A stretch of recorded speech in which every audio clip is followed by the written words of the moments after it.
Right, let's move along. Next, just as important as gaming, of course, is mobile. But we've been talking about mobile, haven't we? The mobile moment, it's coming. And perhaps it came and it's moved on a bit. And the challenge perhaps we face at the moment is that digital, the internet in a way, has become a visual medium. A lot of the content we consume is video. So perhaps the challenge is how do you make that content relevant to not just mobiles, but tablets and the new thing, phablets, the new extended, bigger mobile devices where a lot of people are expecting phenomenal bandwidth and product experiences and messages that are very video-driven. Well, to take us through the new panorama of what mobile means for brands today, we begin with Ben Phillips. He's the Global Head of Mobile at MediaCom. Ben, welcome.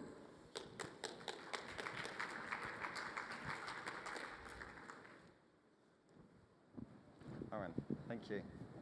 It's your time. Good afternoon. Well, thank you very much for taking the time to listen to me speak about something which I'm extremely passionate about, and that's mobile and what it means to us all here today. I'm what you would probably term as a classically trained mobilist. I've been in the industry for just over a decade now. I was actually talking to one of our millennials from the University of Miami about the first ever mobile campaign that I run 12 years ago to a green screen Nokia device. I had to go through a little bit of explaining what a green screen Nokia device looked like. So one of the things that will strike the fear into the heart of mobile individuals is that question or a statement, is this the year of mobile? So I'd just like to throw it out to you now that actually this is not the year of mobile. And back in 1906, a caricaturist called Louis Baumer was asked to predict the future of mobile technology. And at this stage, what he's done was to draw an image of a young lady with a very attractive bonnet. As you can see, an aerial sticking out of this, probably an early indication of wearable technology. And on her lap is a telephonic device of sorts, which is generating amorous messages. And to her right, there's a gentleman who's also out of his top hat sporting an aerial, and on his device, he's receiving the latest gambling updates. So you can start to see that even at the turn of the century, that we were looking at mobile dating and mobile gambling then.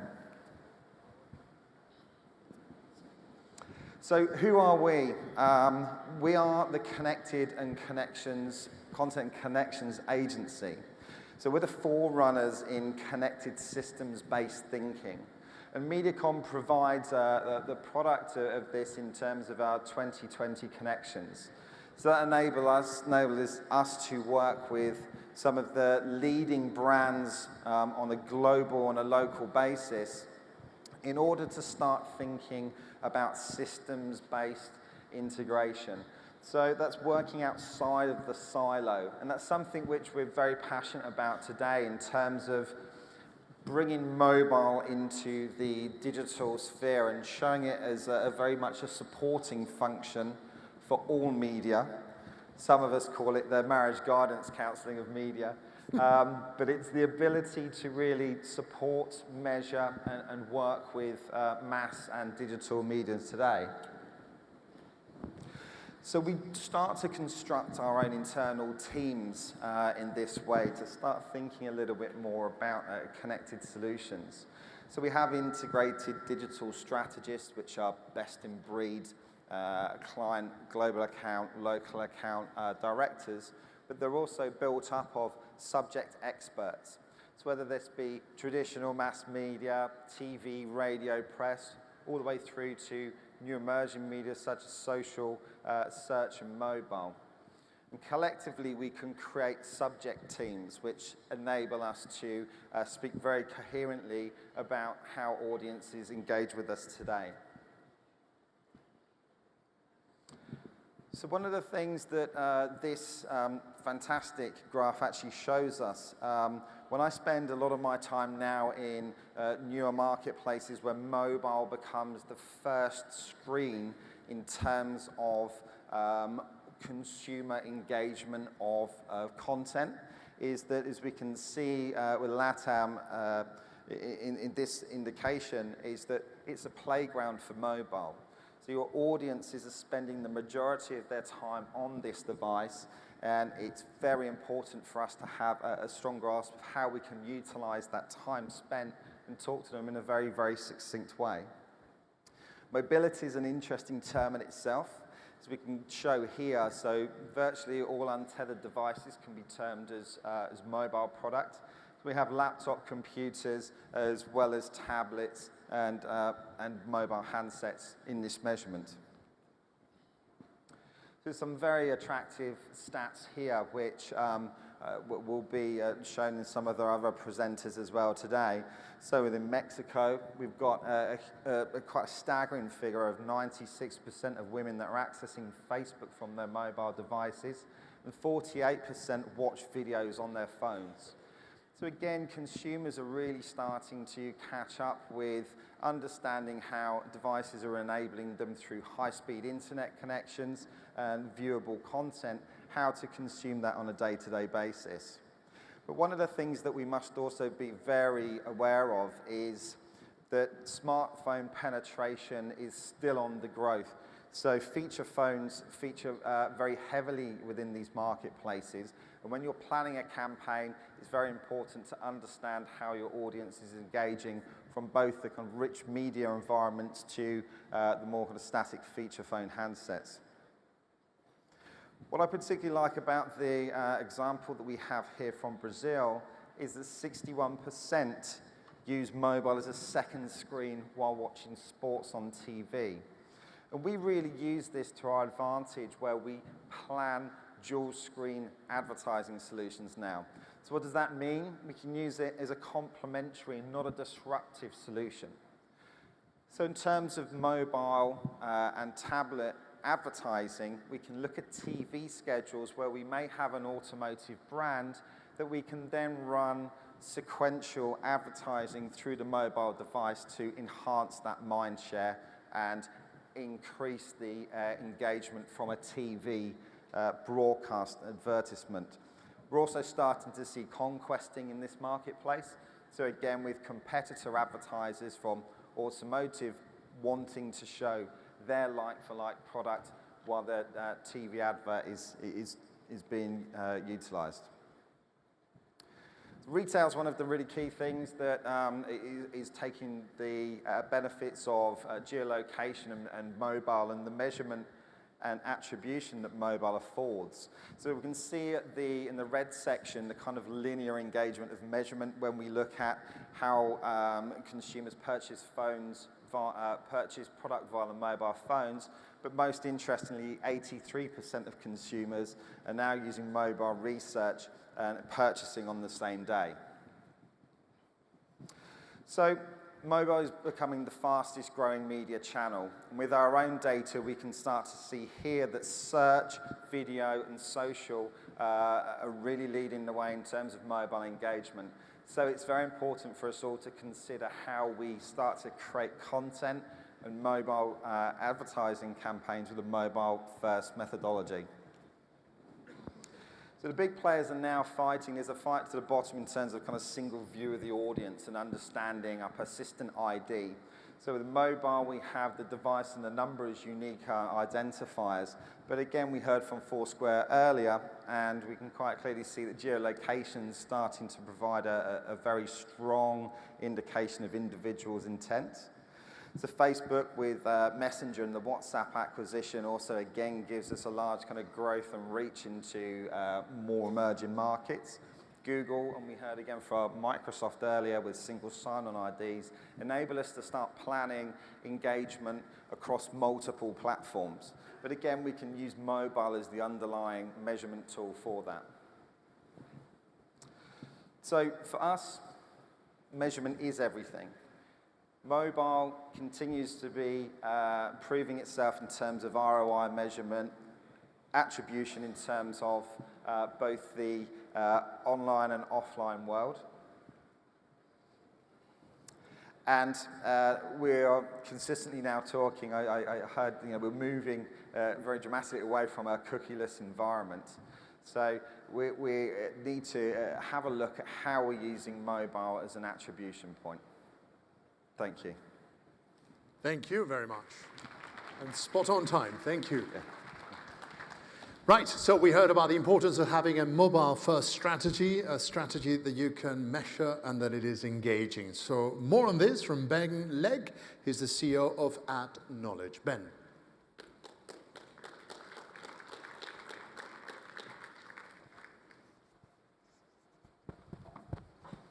Hey, thank you. Cheers. Howdy. Hey, so my name's Ben Legg. I'm the CEO of a company called Adknowledge. Briefly, what do we do? We're a global advertising technology company, and we generally specialize in running very large campaigns for big demanding advertisers on things like Facebook, Twitter, YouTube, and also through our own networks of video, email, and app distribution. And for a long time, we were really worried. We felt guilty that we didn't have a business unit called mobile. We sort of thought maybe we're going to miss something. With hindsight, it didn't matter, because what we do, mobile is happening to us, whether we like it or not. So, for example, when we run a campaign on Facebook these days, 70% of it is mobile.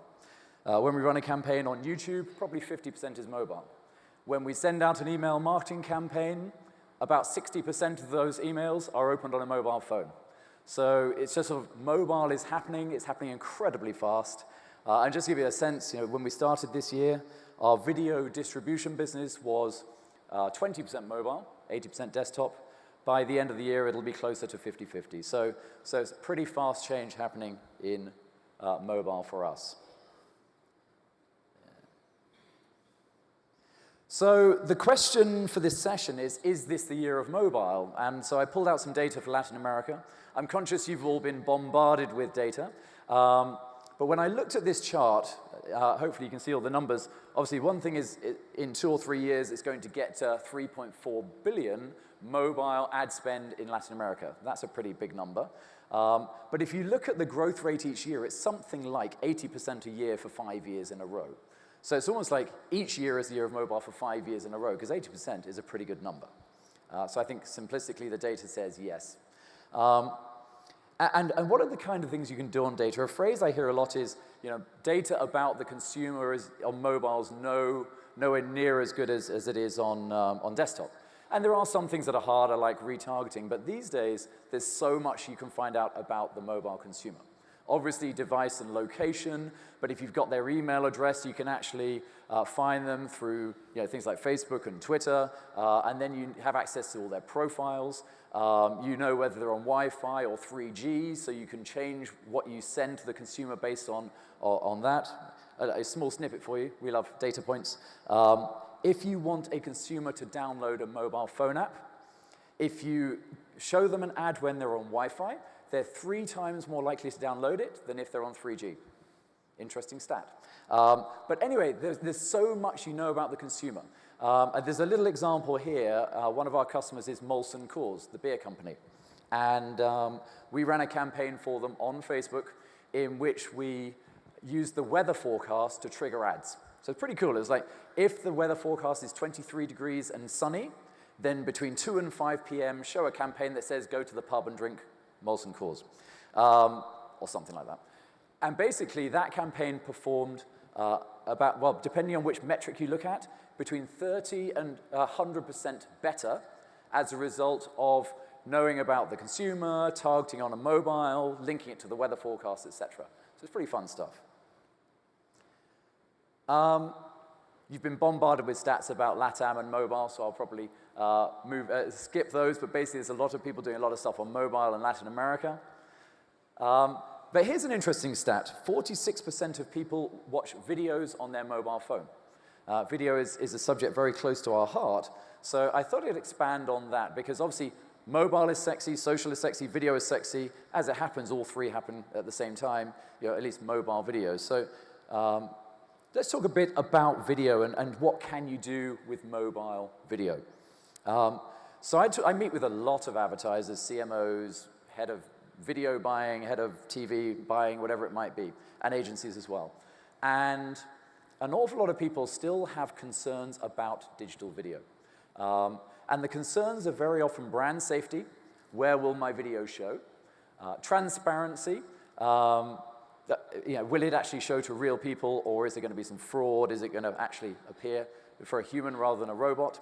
Scale. It's hard to spend a lot of money on digital video. And then the smarter ones will also say, well, digital video should be better than TV, therefore I want insights, I want optimization, I want all sorts of other clever stuff that video does. And those are the sort of the 4 problems that we're trying to solve with video. And as I say, we're trying to solve it on mobile in parallel with desktop. So here are just, this is what we do and how it works. So we've actually got we're involved in 3 sort of meaningful video products. Just throwing some stats up there. One of our products is called Giant Media. Giant Media is the biggest native video distribution network in the US, and we're in the process of rolling it out around the world, including to Latin America, so give me a call afterwards. And what do? Giant does a very good job of working with publishers to get your video, and this is often long form, it doesn't have to be 15 or 30 seconds, placed with amazingly relevant content in a way that really engages consumers. As a result of that, they get something like 36% earned media for every campaign. Now, what's interesting, coming back to the subject of mobile, is that actually the user engagement rates are much better on mobile than they are on video. So our theory is that typically when you watch a mobile video, it fills the whole screen, so there's no distractions. So you're more likely to watch it, more likely to complete it. If you're on a desktop, there's lots of other things to click on. Then we have a thing called TriView Media. TriView Media is a platform built on top of YouTube. Interesting stat related to mobile is that 55% of ad inventory on YouTube is actually mobile. So people watching YouTube videos on phones, tablets, etc. And what we do with that is we try very much to zoom in to the target to the URL, which dramatically improves things like brand safety and campaign performance. And then finally, AdParlor. AdParlor is our social platform, which basically runs large campaigns on Facebook and Twitter, and as has been widely publicized, both those companies are starting to get involved with video ads in a way that's working incredibly well.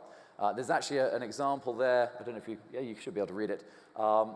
But this is what one of our games customers, Gree, is actually using video ads on Facebook to drive mobile app downloads. So if you want to get all the sexy phrases for digital advertising in one, you got social, you got video, you got mobile, you got apps, all in the same sentence. Pretty cool. And actually it works really well in terms of ROI. I don't want this to be an ad for Facebook, but sometimes they do good things. So really sort of final slide, just thinking, bringing it back together, video, mobile, etc. What's possible is, the answer is a lot. You can really be creative about what you do with video, mobile video, etc. So a few examples here. One of them is with Coca-Cola. Coca-Cola actually targets happy videos. It's quite interesting. So if you think about Coke, they like to be associated with happiness. We help them find only happy content and show their ad either before or during or whatever that happy content. It's pretty cool. VW basically wanted to target music lovers. Don't ask me why, but they did. In a way, but music lovers who are likely to buy a car, which is very cool. And then Gree, I've mentioned, has used social video campaigns on mobile to drive app downloads. So it really is a subject in which you can be incredibly creative, and really you don't need to sort of come back to those barriers of, brand safety, scale, fraud, etc. It's possible to spend a lot of money, have a lot of fun, and be incredibly creative with mobile video campaigns. So with that, I will take my seat. Thank you. Thank you very much, Ben. All right. And just to close this, it's the time for Facebook. But it was extraordinary for me to be at South by Southwest last year and to hear Mark Zuckerberg say, openly chastising himself, we missed mobile. But they've turned around. They've put a great deal of emphasis on mobile, not to miss this again. And they're doing it through creativity. And Rafael Vasconcelos is the head of Facebook Creative Shop at Facebook to tell us how they're doing it by understanding that the mobile is such a personal device that the message should be as personal as the device itself. Rafael, welcome. Thank you. Thank you. So I run a team on Facebook called The Creative Shop, and our goal is to help clients and agencies understand a little bit of the changes of the platform. And mobile video are among the work that we try to do nowadays. But to think about this, I want to share a story that begins with deception. So I did a little experiment with my kids 1 month ago. I put them to watch Back to the Future, 1, 2, and 3. And then, while they were excited about the movie, at the middle of Back to the Future 3, my youngest one was asking me, are we going to have flying cars next year? Because at the movie, 2015, is the year when Marty McFly arrives, and my older one asked me, but why people on the future won't have smartphones? So if you check Back to the Future 3, you won't see anyone connected. It's pretty interesting. And for me, I thought of mobile and the way we think about advertising, especially on Facebook, because when you think about advertising on Facebook, you think on this, right? You think that ads on Facebook are like the small things that you put on the right-hand side of your desktop. But truth is, a lot of things are changing now. So this is a very direct comparison of the Nike campaign for the World Cup 2010 and 2014. And you see how much has changed. How the mobile experience was actually the device where people consume the brand in Latin America and all over the world.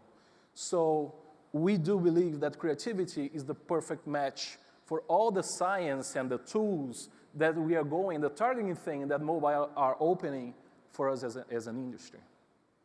So for me, there's a challenge in understanding how to make our messages relevant in this very personal device. So we like to think ourselves as a culture of builders. We have now tons of apps, different experiences.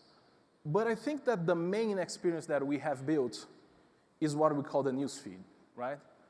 The opportunity for a brand to be among the pet. I have a friend in Brazil. She doesn't have a dog or a cat. She has a pig and dresses the pig every week with a different hat. And our friends now were finding celebrities there taking selfies and publishing on Facebook, right? That space between the pig and Roberto Carlos, the famous singer in Brazil, is the best canvas. It was the best app that we ever built on these last 2 years, where we shift our company to mobile. And I think we are still missing the translation of a brand into this personal space. I think that creativity needs to be empowered by this powerful device or canvas, which is the mobile phones.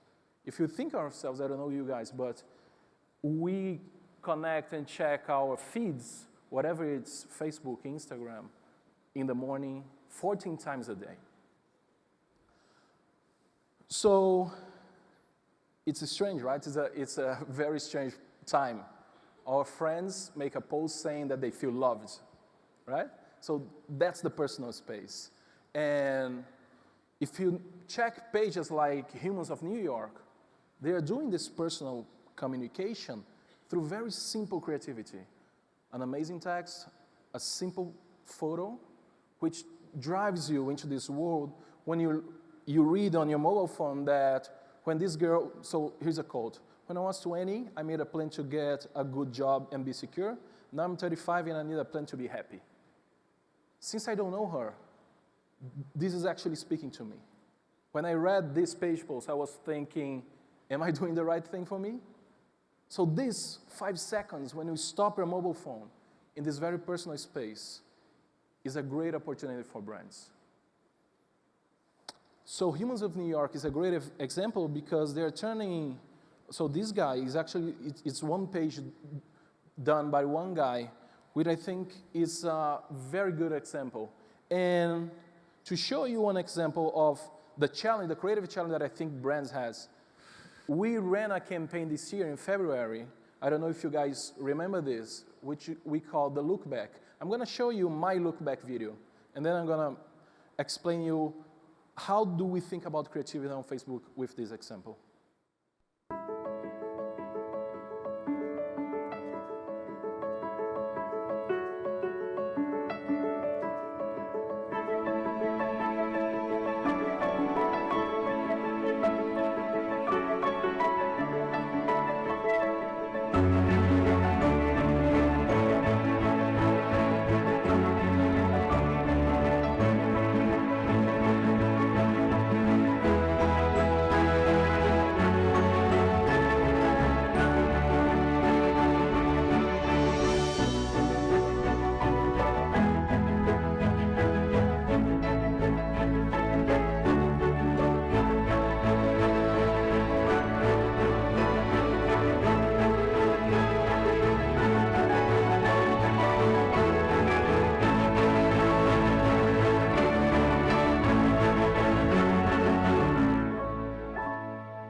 So the great thing for me about this film is that I cannot separate Rafael and Facebook. There's no, Facebook cannot build its brand without my experience, to my friends. And we did this reaching more than 200 million people on Facebook. So few brands are starting to take on this opportunity. When we were doing the World Cup, when Brazil lost the final game for Germany, 7-1, and Coca-Cola made this page post, it felt very personal to us, to Brazilians, right? You don't need to explain. It was very personal. Here's a campaign from Nescafé, from Europe, which I think it shows the personal side of a brand in a very interesting way.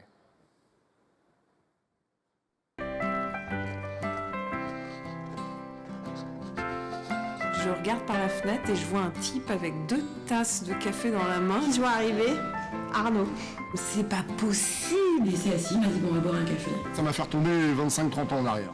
Romeo, Juliet, balconies in the way, making O's with a cigarette. It's Juliet. Je l'avais demandé en ami et depuis, on n'avait jamais échangé. Bonjour. Bonjour. Nous sommes amis Facebook, tous les deux. Mais je vous connais pas, hein. D'ailleurs vous aussi vous me connaissez pas. On s'entendait très très bien quand on était gamin. Et puis après, forcément, la vie veut que les chemins se séparent un peu. Ah non, j'y crois pas. Tu me reconnais tout de suite, toi. Putain, malgré ces années, tu vois. Moi, ça fait 3 ans que je suis partie en Suède et je trouvais ça génial qu'ils viennent juste boire un café avec moi. Quand il est arrivé et qu'on s'est revus, oui, là, on s'est redécouvert, on s'est reposé des questions qu'on ne se serait jamais posées sur Facebook. Et on s'est bien marré parce qu'il avait peur d'aller marcher sur la glace et c'était génial d'avoir fait ça avec lui. Ça vaut tout l'or du monde. Je trouve que chacun de nous devrait faire ça au moins une fois dans sa vie.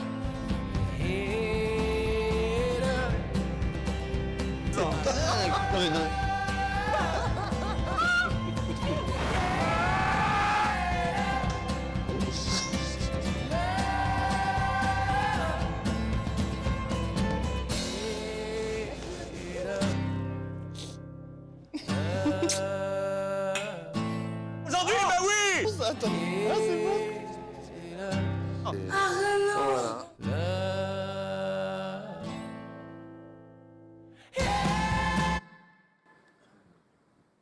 So Facebook is a discovery canvas. You cannot expect what comes on your feed. So for me, it's a great opportunity to build brands on this platform. If you take on Instagram, for example, which is part of the Facebook company, It's a new canvas, it's a new opportunity for brands, and we're still in the early stages of understanding how people communicate with images and building brands on this. Because you have an amazing community of people publishing content and caring for the quality of the content that they are producing. So these are posts by users from Instagram, which sets the bar real high for creativity for brands. A few brands are trying to do this, and the first examples that we have, we see amazing results for brands like Nike, like Patagonia, and Mercedes.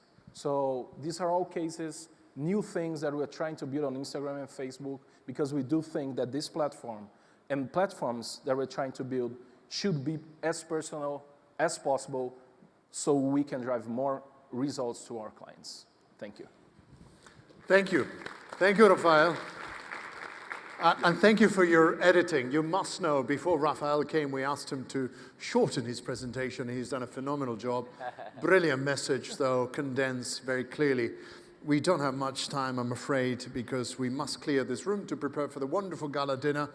But a question to all three of you. First of all, from the analytic, the metrics point of view, and then from your gut feeling point of view, what is the best format for mobile in terms of getting a message across? Because we still see the transliteration, the translation, the facsimile of the 30-second spot. There's some other versions, and they cut it down to 12, to 10, but essentially it's the same method, the same storytelling concept that begins with the big production reduced to mobile, which goes exactly against what you're saying. But at the moment, what works best? I think you've got to be very, very aware of where that consumer is and what message you're trying to send to them. One of the things that I actually find quite surprising is that even today, even a simple SMS message can be the most effective way. SMS? Text message into an audience, as long as you know where that is at the right time. In terms of kind of formatting content, it is very much about the success that I've seen and where people are creating mobile-first content. Extraordinary. So SMS as a text, not as a hyperlink, just assuming that it's not a smartphone, just a message. So my the benefit I have from a global position has been able to see from feature phones all the way up to kind of smartphone tablets, for example. So yeah, push messaging, fantastic. Interesting. So I would certainly say video, but I'd say it's slightly different to having a big production and then doing sort of a big boom of video. What we're seeing a lot more of is advertisers making multiple videos so they can send different messages to different people based on the relationship with the brand, based on the time, the device, the location, even telling stories with like video retargeting. You show video 1, then if they like it, you show them video 2, and really sort of getting clever with that combination of getting the right, of data, targeting, and telling a story through an engagement through. But in terms of attention span or shareability, I'm sure you've measured what gets the most engagement in terms of people sharing it. Is there a magic formula in terms of timing, in terms of? Yeah, that's a whole long and relatively complicated subject. I know, say how to get great engagement. Of the experts. But I think, broadly speaking, more than 30 seconds is often great. Like we find 90 seconds, 120 seconds is better for shareable. Longer than that, and people don't finish it. People have short attention spans, so 90 to 120 seconds. There's a sort of thought process which I think is very helpful for getting people to share, which is you've got to work out why would they share. And people share stuff that helps them define who they want to be. So if someone thinks of themselves as clever, and you have a video that makes them look clever, they'll share it. If they want to be seen as an optimist, give them something optimistic, they'll share it. They don't share it because they like it. They share it because it reinforces who they want to be. So SMS, video no more than 30 seconds, and obviously something that is shareable. That goes without saying. Rafael, what you showed, I personally would find it very difficult to engage with on the go. These are emotional stories. This is somebody rediscovering friends. You need time to get into the character and to follow him through. So what are the best formats that Facebook is going to pursue? Because that's really a very emotional, big campaign. Yeah, I would say that every great idea will ask for a great format. We've seen, for example, the Nike example. People watch more than 3-4 minute the video because it was relevant at that time for that particular audience. We've seen amazing results for text-only campaigns on Facebook because when you go into places like not only South America, but Africa, for example, we can do an amazing campaign with only text. And people keep using Facebook, for example, in devices where not like smartphones or even in a 2G connection. So I do believe that a great idea, a great story, asks for a great format, and we can do this with video, images, text, whatever.